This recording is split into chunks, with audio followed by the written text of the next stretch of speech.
नमस्कार। पंजाब केसरी टीवी देख रहे सभी दर्शकों का स्वागत है। मैं शिमला से योगराज शर्मा आपके साथ हाजिर हूं। 9:30 बजे का जो बुलेटिन हमारा हर रोज होता है, तमाम प्रदेश की बड़ी अपडेट्स और आने वाले कुछ दिनों की जो बड़ी अपडेट्स हैं, उनको लेकर हम आपके सामने हाजिर हैं।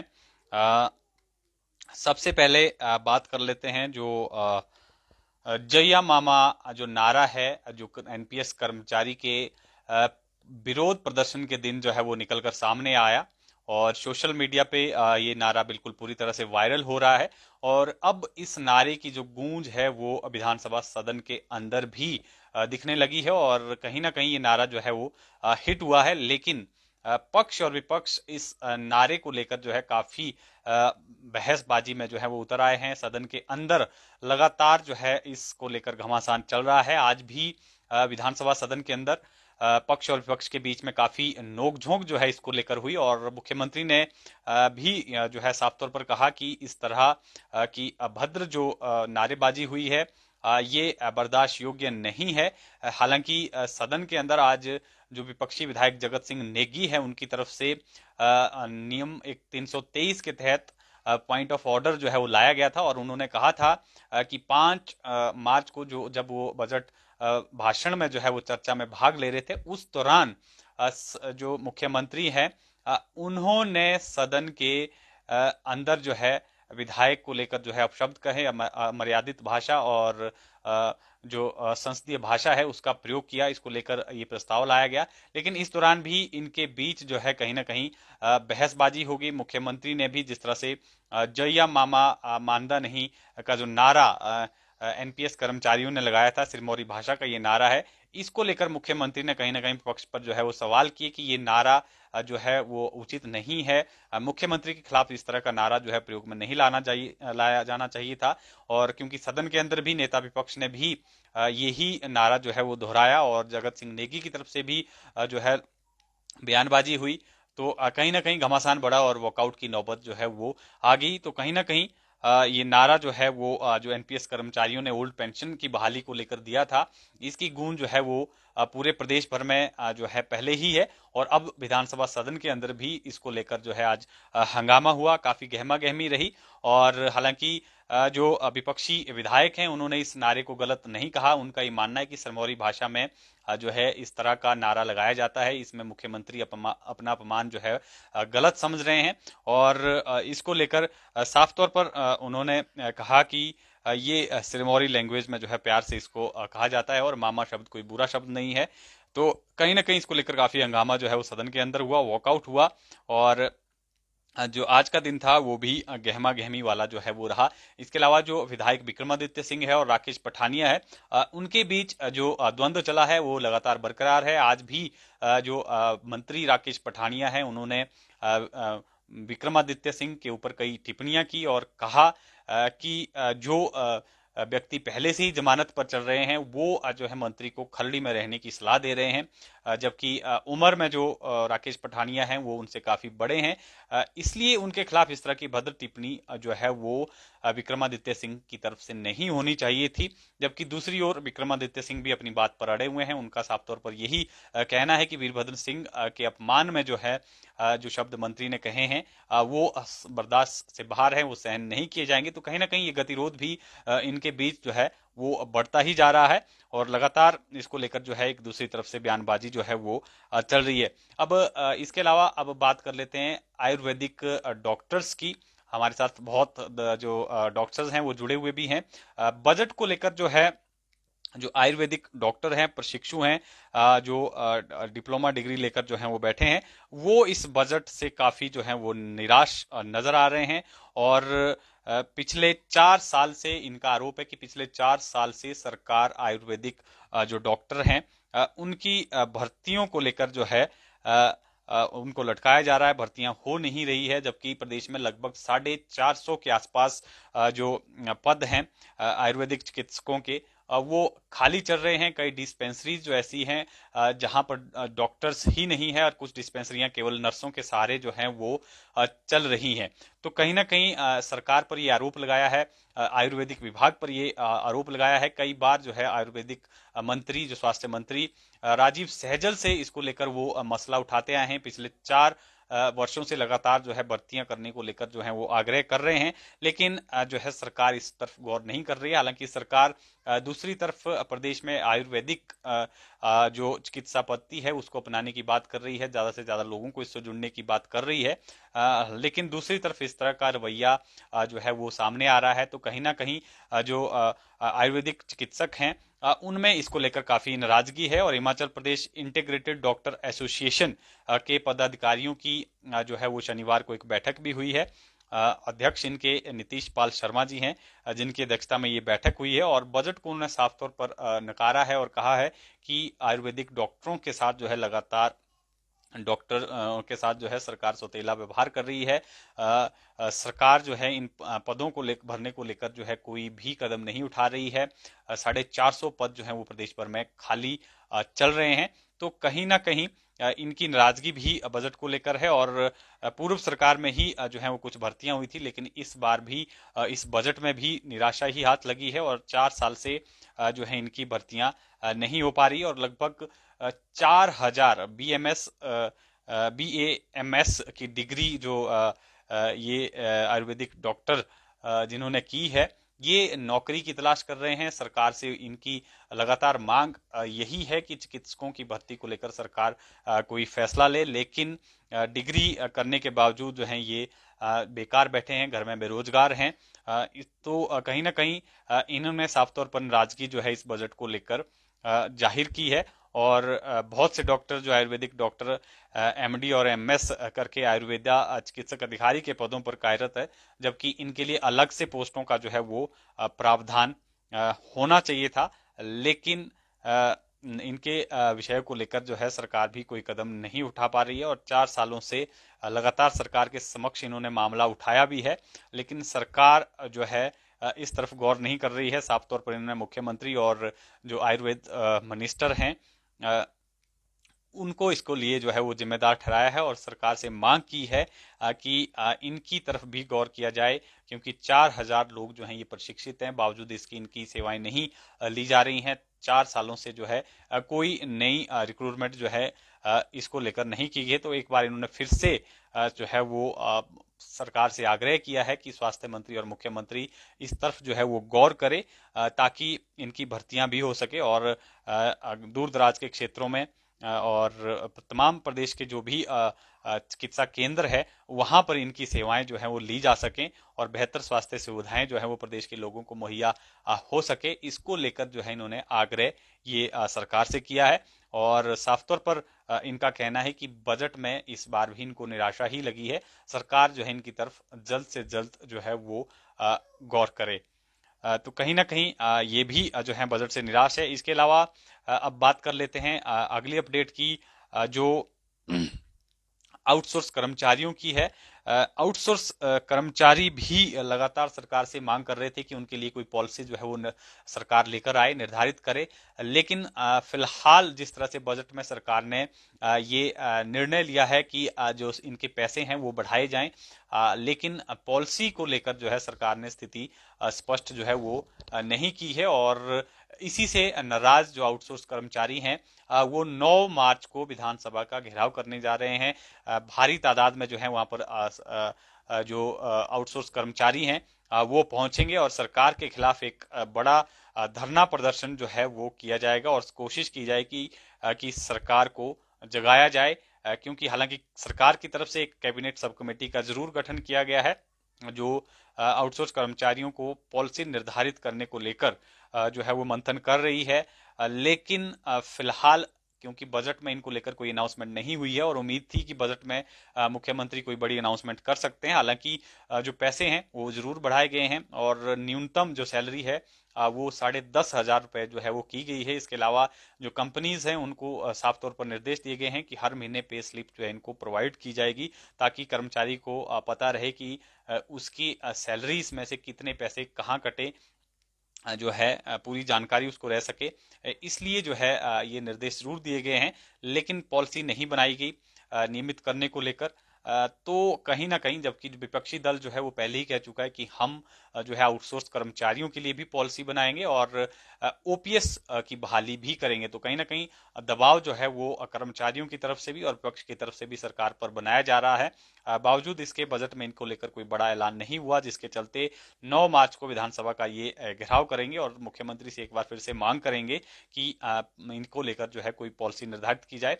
और इसमें इनका जो सहयोग है वो सीटू अभी देगा, और सीटू के बैनर तले जो है हजारों की संख्या में आउटसोर्स जो कर्मचारी हैं वो जो है वो विधानसभा के बाहर पहुंचेंगे और इनकी जो मांग है, जिस तरह से 15वें भारतीय श्रम सम्मेलन में जो है वो सन 1992 में सुप्रीम कोर्ट की सिफारिश के अनुसार जो आउटसोर्स कर्मी हैं उनको 26,000 न्यूनतम वेतन दिए जाने को लेकर जो है एक निर्देश थे, उसको लेकर जो है ये मिलेंगे और मांग करेंगे कि आउटसोर्स कर्मचारियों को लेकर जो है सरकार कोई ठोस निर्णय जो है वो ले, और आउटसोर्स कर्मचारियों को सभी तरह के बेनिफिट जो सरकारी कर्मचारी, जो नियमित कर्मचारी होता है, उनके समान जो है इनको भी बेनिफिट मिले जाए, दिए जाएं। इसमें छुट्टियां हैं या ईपीएफ है, ईएसआई है, ग्रेजुटी है, पेंशन है या ओवरटाइम वेतन की सुविधा है, उसको जो है वो लागू किया जाए। लगभग 40,000 के आसपास हिमाचल प्रदेश में जो आउटसोर्स कर्मचारी हैं,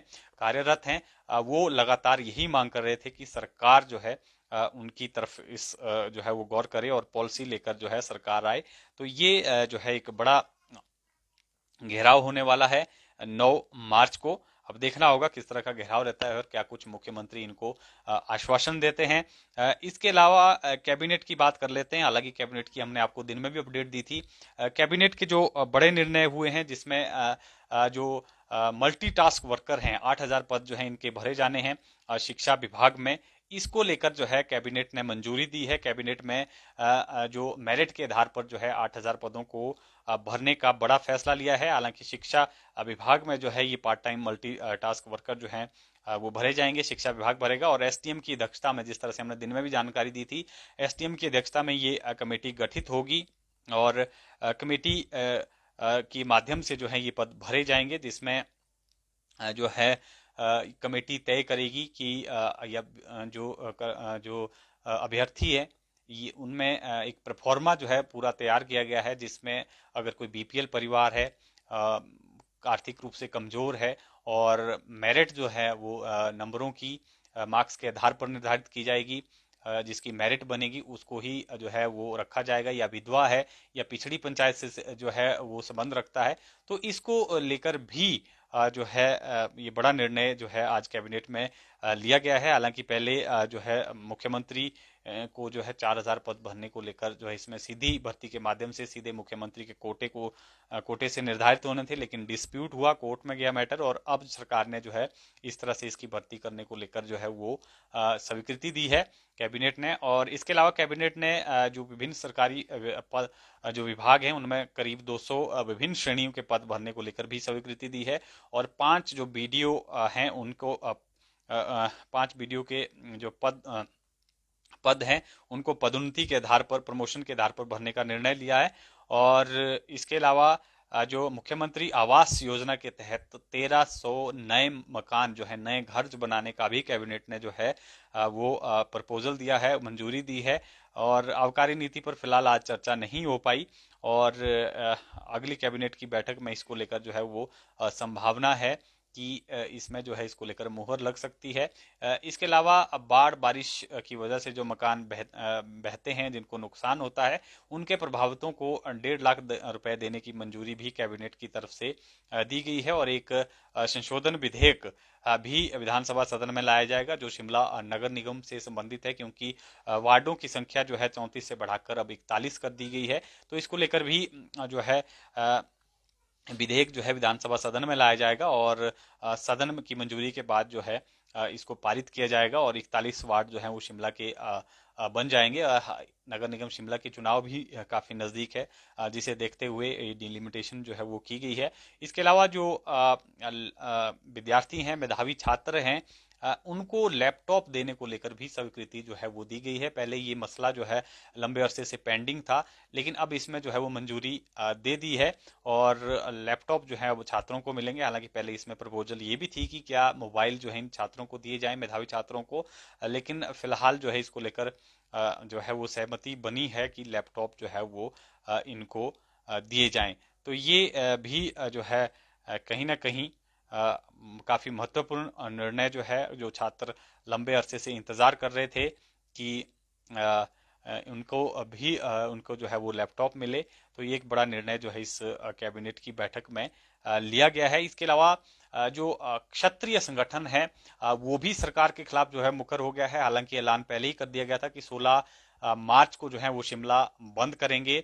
सामान्य वर्ग आयोग के गठन की वो मांग कर रहे थे और उसकी अधिसूचना की मांग कर रहे थे। हालांकि सरकार ने उसको लेकर अधिसूचना कर दी है, लेकिन जो क्षत्रिय संगठन है, रोमित सिंह गुट जो है, क्योंकि गुटों में जो है क्षत्रिय संगठन भी अब बंट गया है, जिसमें जो रोमित सिंह ठाकुर की अध्यक्षता में जो 16 मार्च को राजधानी शिमला में 1 लाख जो क्षत्रिय हैं उनको उनके जुटने का जो है वो दावा किया जा रहा है। और साफ तौर पर जोया मामा जो डायलॉग आजकल सोशल मीडिया पे फेमस हो रहा है, वही डायलॉग जो है उन्होंने भी सोशल मीडिया के सामने जो है वो रखा है और कहा है कि 16 मार्च को शिमला में एक बड़ा घेराव जो है वो किया जाएगा, बड़ा आंदोलन किया जाएगा। उनकी मांग यही है कि जो ये गठन किया गया है सामान्य वर्ग आयोग का, इसमें अभी भी खामियां हैं। कम से कम 5 साल के लिए वो आयोग के गठन की जो है वो मांग कर रहे थे और कुछ एक और संशोधन की जो है उन्होंने सरकार से मांग की है, लेकिन फिलहाल इसको लेकर जो है वो स्थिति स्पष्ट नहीं हो पाई है, जिस वजह से जो है ये 16 मार्च को एक बड़ा घेराव जो है वो शिमला में होगा, सरकार का घेराव होगा। और इसके अलावा JOIT पोस्ट कोड 817 को लेकर भी आज शिमला में अभ्यर्थी जुटे थे जो परीक्षा उत्तीर्ण कर चुके हैं। वो सरकार से मांग कर रहे हैं कि भर्ती प्रक्रिया को जो है वो तेजी दी जाए, क्योंकि पिछले 4 महीने से सरकार ने भर्ती पर रोक लगा दी है। जिस तरह से कोर्ट ने हालांकि 31 दिसंबर को इसको लेकर ऑर्डर दिए थे कि भर्ती प्रक्रिया को जो है वो शुरू किया जाए, लेकिन पोस्ट कोड 556 के कुछ जो कर्मचारी हैं जो जॉब कर रहे हैं उनकी जो है मेरिट, उनकी जो नौकरी है उस पर खतरा मंडराने लग गया था, जिसके चलते वो सुप्रीम कोर्ट गए हैं। सरकार ने फिलहाल इसमें भर्ती प्रक्रिया को जो है फिलहाल रोक रखा है और अभ्यर्थी जो है वो परेशान है। लगभग 19 हजार समथिंग के आसपास ये अभ्यर्थी हैं। साफ तौर पर इनका कहना है कि इनका 556 जो पोस्ट कोड है उससे कोई लेना देना नहीं है। हालांकि जो हाई कोर्ट है उसमें पहले ही हाई कोर्ट ने जो है सरकार को निर्देश दिए थे कि सरकार स्पष्ट करे कि पोस्ट कोड 817 में जो पोस्ट कोड 556 की जो पेंडिंग वैकेंसीज थी, क्या उन पदों को भी इसमें ही सरकार ने जोड़ा है? अगर जोड़ा है तो उसकी स्थिति स्पष्ट करे, अगर नहीं जोड़ा है तो उसकी स्थिति स्पष्ट करे। उसको लेकर सरकार जो है फिलहाल जवाब जो है वो कोर्ट में दायर नहीं कर पाई है, जिस वजह से मामला जो है वो फिलहाल लटका हुआ है और अभ्यर्थी जो है लगातार मांग कर रहे हैं कि इनकी जो भर्ती प्रक्रिया है उसको तेजी दी जाए। जबकि टाइपिंग टेस्ट भी इसमें कुछ लोगों के हो गए हैं, लेकिन उसमें फिलहाल अब रोक लगा दी गई थी। इस वजह से अभ्यर्थी परेशान है और साफ तौर पर आज हालांकि मुख्यमंत्री से इनकी जरूर मुलाकात हुई है और मुख्यमंत्री की तरफ से पॉजिटिव रिस्पांस जो है वो मिला है अभ्यर्थियों को और उम्मीद अभ्यर्थियों को है कि अब इस मामले में जो है तेजी आएगी। मुख्यमंत्री ने अधिकारियों को भी निर्देश दिए हैं कि तुरंत इस मामले को लेकर जो है वो तेजी लाई जाए और साफ तौर पर उन्होंने कहा है कि इनके मसले को जो है देखा जाए और कोशिश की जाए कि जल्द से जल्दी भर्ती प्रक्रिया जो है वो शुरू हो सके। अभ्यर्थी भी आश्वस्त होकर जो है अपने घर लौटे हैं। आयुर्वेदिक डॉक्टर हमारे साथ बहुत ज़्यादा जुड़े हैं, आपका बहुत बहुत धन्यवाद जुड़ने के लिए। आपका मसला जिस तरह से हम पहले भी डिस्कस कर चुके हैं और देखना होगा क्या कुछ रुख जो है इसमें अब स्वास्थ्य मंत्री का रहता है। उनसे भी हम कल या परसों जब संभव होगा उनसे इस विषय को लेकर जो है जरूर बातचीत करेंगे, आपके मामले को जरूर उठाएंगे। अब बात कर लेते हैं जेबीटी की। जेबीटी का जो रिजल्ट है वो भी पिछले लगभग 4 सालों से जो है वो लटका पड़ा है और अभ्यर्थी जो है जो जेबीटी के अभ्यर्थी हैं वो भी जो है वो परेशानी झेल रहे हैं। 4 साल से ये पोस्ट कोड 721 जेबीटी भर्ती प्रक्रिया का है और ये जो है वो लंबित पड़ा है। आज इसमें एक जो अपडेट आई है वो अपडेट हम आपसे साझा कर देते हैं। आयोग ने 3236 अभ्यर्थी जो जेबीटी भर्ती में जिन्होंने भाग लिया है, जो उत्तीर्ण हुए हैं, उनको जो डॉक्यूमेंट है वो जमा करने को लेकर जो है वो कहा है। डॉक्यूमेंट वेरिफिकेशन के लिए जो है उन्होंने कहा है। हालांकि रिजल्ट पर फिलहाल कोर्ट के निर्देशों तक जो है वो स्टे है, रिजल्ट जो है डिक्लेयर नहीं किया जाएगा। लेकिन इनके जो दस्तावेज है उसको जमा करवाने के लिए 15 दिन का समय दिया गया है और 22 मार्च तक जो है डाक के माध्यम से जो दस्तावेज है वो जमा करने होंगे।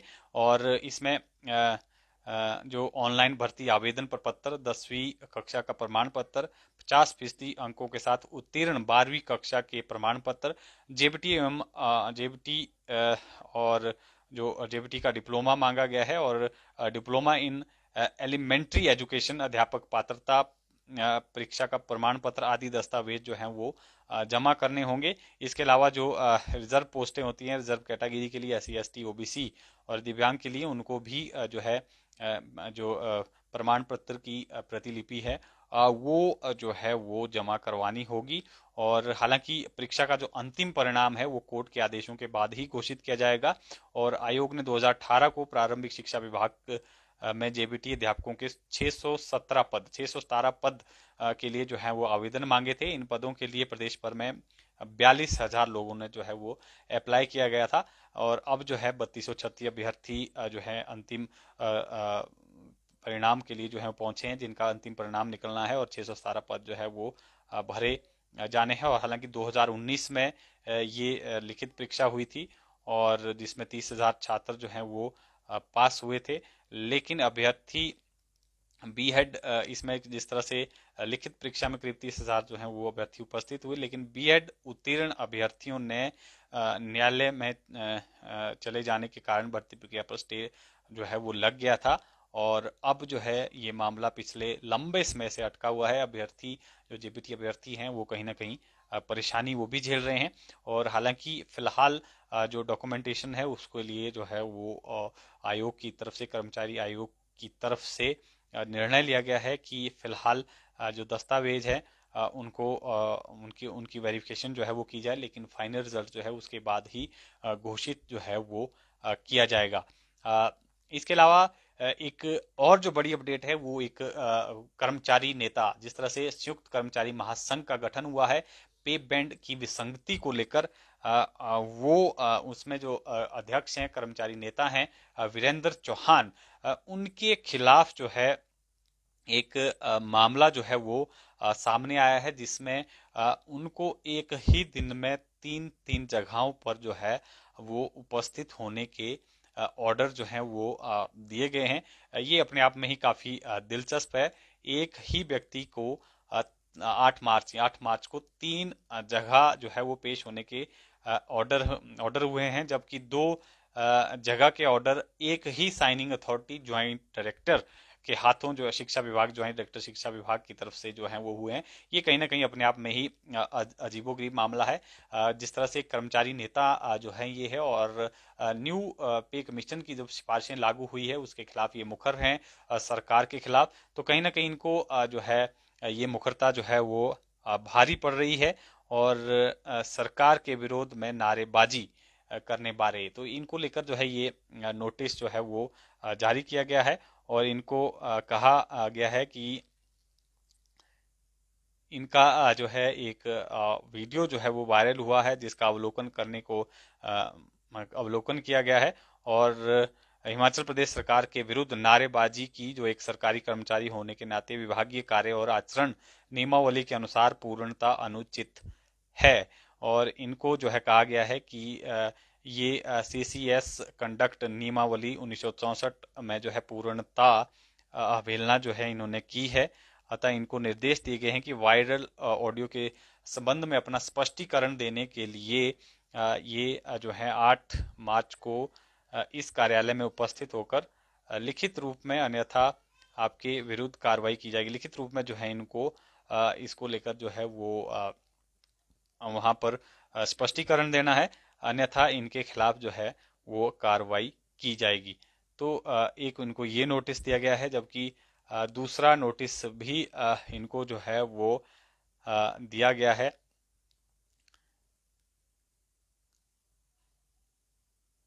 ये इनका जो मामला है ये जी government senior secondary school Rajhana district Shimla का है। और इनको जो है इसके लेकर भी इनको नोटिस जो है वो जारी हुआ है।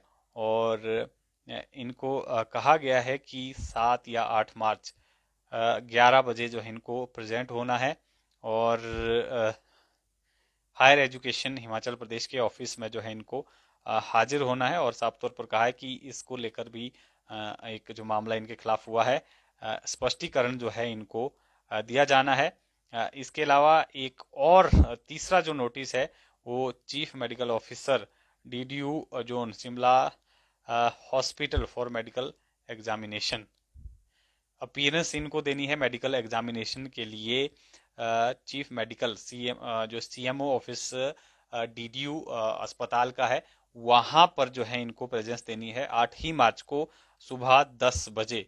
इनको जो है वहाँ मेडिकल एग्जामिनेशन के लिए जो है वो पहुंचना है। और यानी एक ही दिन में जो है इनको 3 जगह जो है वो पहुंचना है। ये थोड़ा सा अजीबोगरीब मामला है, इसको लेकर इन्होंने भी जो है वो आपत्ति दर्ज की है। और कहा है कि सरकार जो है ये कर्मचारी नेता की आवाज दबा रही है, कर्मचारियों की आवाज दबा रही है, इसलिए उनको जो है वो प्रताड़ित किया जा रहा है, क्योंकि कर्मचारियों के हकों की लड़ाई जो है वो लड़ रहे हैं, इस तरह का इनका कहना है। और ओपीएस बहाली को लेकर भी क्योंकि जो एनपीएस कर्मचारी हैं वो जो हैं जिस तरह से ओपीएस बहाली की लगातार मांग कर रहे हैं।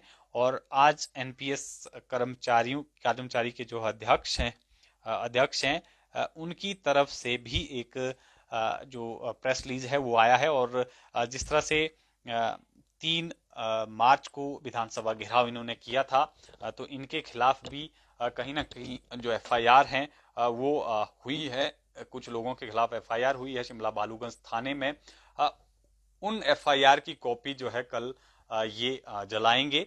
और इसको लेकर इन्होंने कहा है कि कार्यालय विश्वविद्यालय के समक्ष हिमाचल प्रदेश सरकार द्वारा की गई एफआईआर की कॉपी को जो है ये जलाते हुए social media print and electronic media के माध्यम से अपना ये कल जो है विरोध दर्ज करेंगे। क्योंकि इन्होंने कहा है कि जब वो शांति प्रिय ढंग से विधानसभा का घेराव करने पहुंचे थे और ओपीएस बहाली की जो है वो शांतिपूर्ण तरीके से सरकार से मांग कर रहे थे, बावजूद इसके पुलिस और प्रशासन की तरफ से इनका रास्ता रोका गया। इनके खिलाफ जो है वो वाटर कैनन का यूज किया गया, लाठी चार्ज जो है इनके खिलाफ किया गया, इनके ऊपर पानी फेंका गया। इस तरह का इनका जो है वो कहना है अध्यक्ष का। और साफ तौर पर इन्होंने कहा है और कर्मचारियों को मुख्यमंत्री से मिलने नहीं दिया गया, सभी कर्मचारियों को जबरदस्ती वहां से हटाया गया, जबकि वे अपनी बात शांतिपूर्ण ढंग से रखना चाह रहे थे। और इनके खिलाफ जो है सरकार के इशारे पर जो है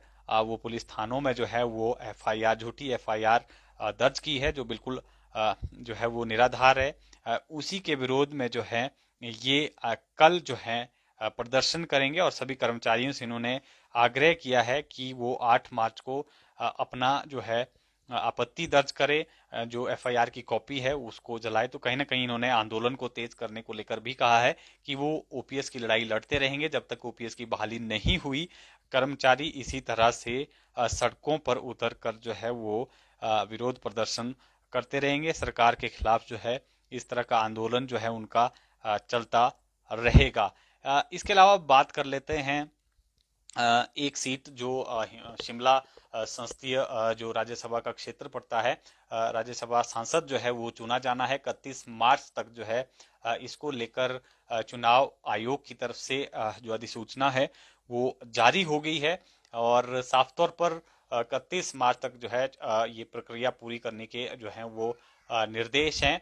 और आनंद शर्मा जो है कांग्रेस से वर्तमान में राज्यसभा सांसद है। अब देखना होगा कि क्या फिर से आनंद शर्मा ही जो है वो सांसद रहते हैं, क्योंकि जिस तरह की सोशल मीडिया के से जो सूचनाएं सामने आ रही है उसके मुताबिक आनंद शर्मा जो है कहीं ना कहीं अब भाजपा में कोशिश कर रहे हैं भाजपा से राज्यसभा सांसद जाने की। हालांकि ये सोशल मीडिया की चर्चाएं हैं, इसको लेकर कोई ऑथेंटिक जो जानकारी है वो किसी पदाधिकारी या किसी पार्टी की तरफ से नहीं आई है। लेकिन जो सोशल मीडिया की जानकारी है उसके मुताबिक इस तरह की चर्चाएं हैं। लेकिन मुख्यमंत्री ने साफ तौर पर कहा है कि पार्टी हाईकमान, बीजेपी हाईकमान के साथ चर्चा के बाद जो है राज्यसभा के लिए भाजपा के ही व्यक्ति पर जो है वो मोहर लगेगी और भाजपा का ही व्यक्ति राज्यसभा में सांसद बनकर जो है वो जाएगा।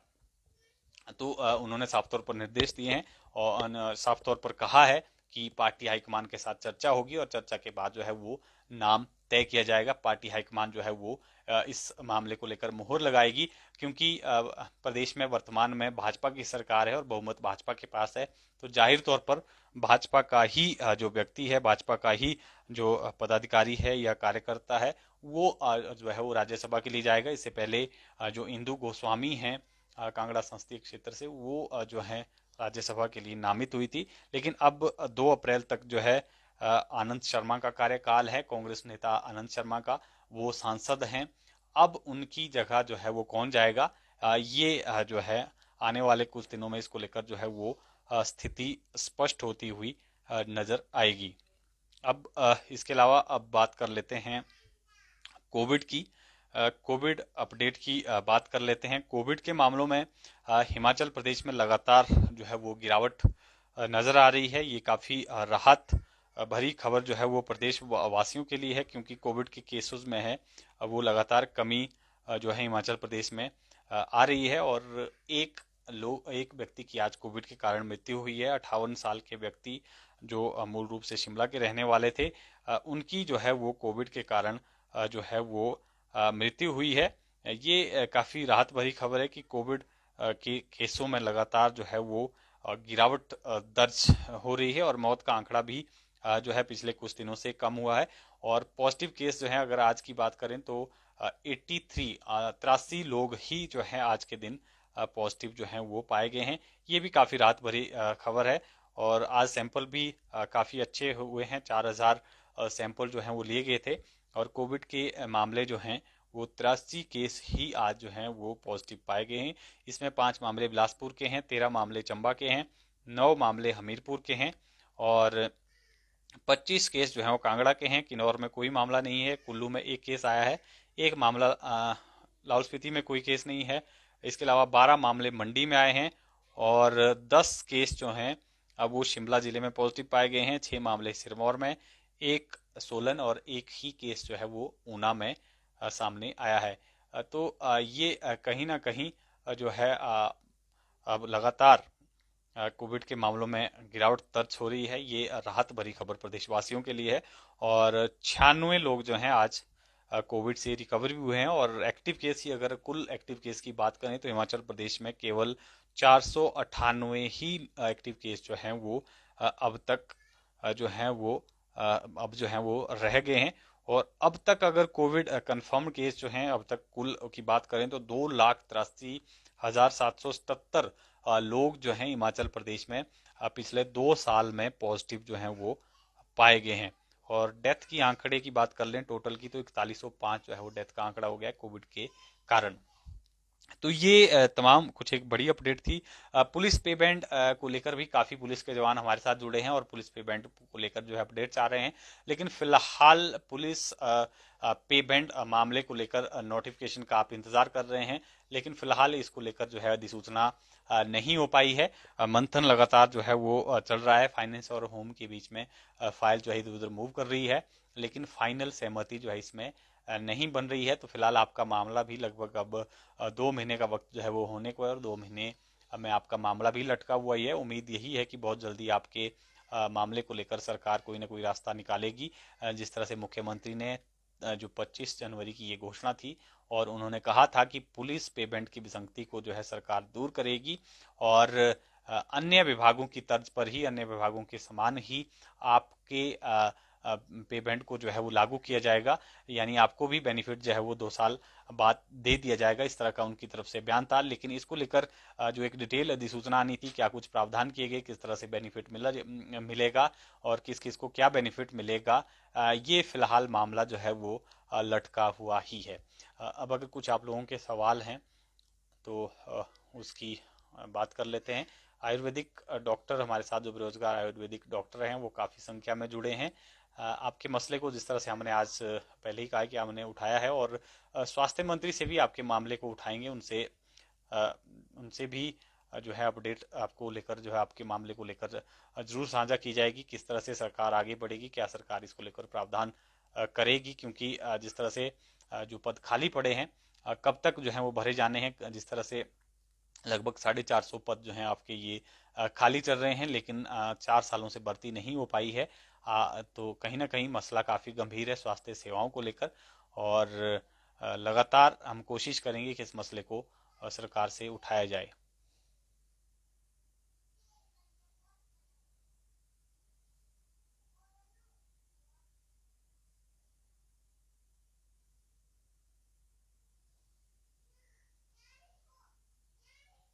तो ये कुछ एक बड़ी अपडेट थी।